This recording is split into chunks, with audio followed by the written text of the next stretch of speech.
Ini nga tanom ginatawag nga bugnay diri sa aton sa Iloilo. Kag sa Manila, ang tawag nila sini kuno bignay. Bata pa lang ako nagakaon ako sini kay may tanom man kami sini sang ara pa ko sa Mindanao. Ti ambal ni nanay makaon ko kuno sini kay high sa vitamins kag may antioxidant content. Kag ang manami, good source of fiber pagid siya.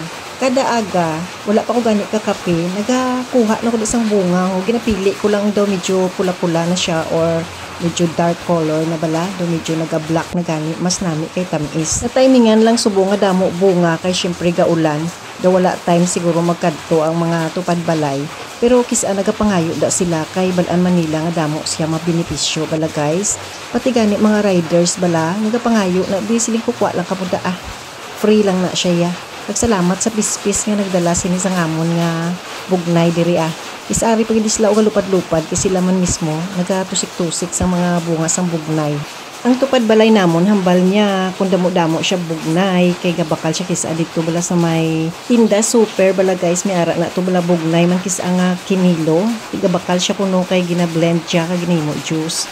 At ako yan nagakuha lang kun daw kadaga at least bala preska diretso na dayon kaon. Mo lang na guys. Bye.